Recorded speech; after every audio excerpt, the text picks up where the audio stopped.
Welcome to my third set of book critiques. Let's dive in. My feature text for this set is The Ugly Duckling, adapted and illustrated by Jerry Pinkney. I chose to use this book because of the lessons this classic story teaches about self-acceptance and perseverance. The story is faithful to the traditional tale of the ugly duckling and walks with the reader from the birth of the duckling to the rejection of the duckling by its family, and his eventual realization of his beauty. My first idea for a lesson related to this book was a kindergarten science lesson focusing on the 4 seasons and the life cycle of a duck. After reading through the book once for pleasure, the class will go back through the book and observe the way the illustrations show the 4 seasons. As they go through the book, the teacher will write characteristics and draw a picture of each season on a chart on the board. Once this has been completed, the teacher can remark that even though humans have babies in any season, which can be seen on a birthday chart, ducks are usually all born in one season, summer, which can be seen at the beginning of the book.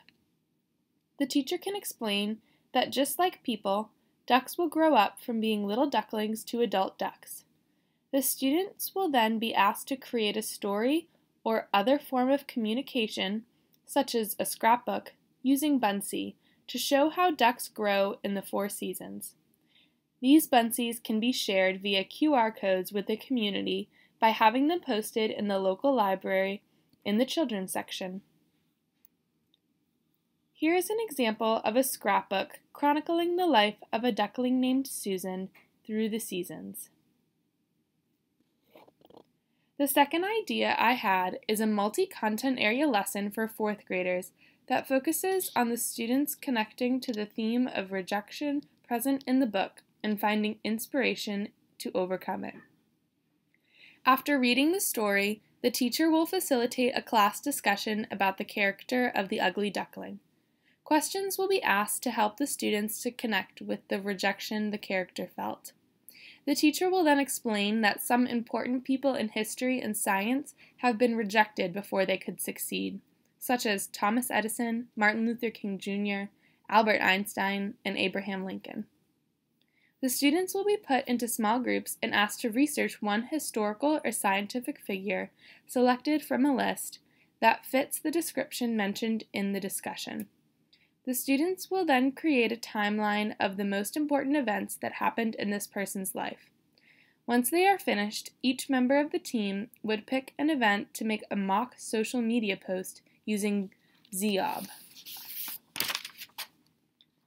These would be combined to create a presentation to give on perseverance to the rest of the school for Martin Luther King Day or another holiday. Here is an example of a mock Instagram post by Martin Luther King Jr. about his I Have a Dream speech. In addition to The Ugly Duckling, I also read Interrupting Chicken by David Ezra Stein.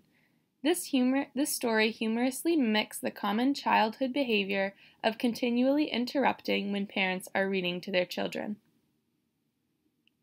The third book I read was A Ball for Daisy by Rasca. The compilation of illustrations in this book makes you want to go play fetch with your puppy. The fourth book I read was Don't Let the Pigeon Drive the Bus by Mo Willems. I have found that students and adults alike adore this book and laugh until their belly hurts.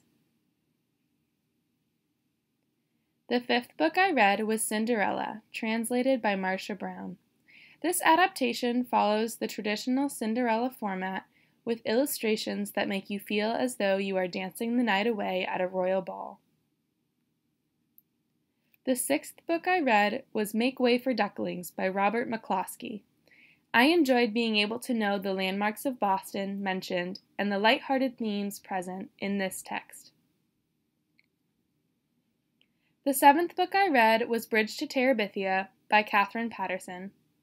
This heart-wrenching story brought me back to snack time in 3rd grade when I was first read this book and lost in the adventure. The last book I read was Henry's Freedombox by Kadir Nelson. This story is an excellent introduction to the history topic of slavery and the Underground Railroad for young students. Thank you for watching!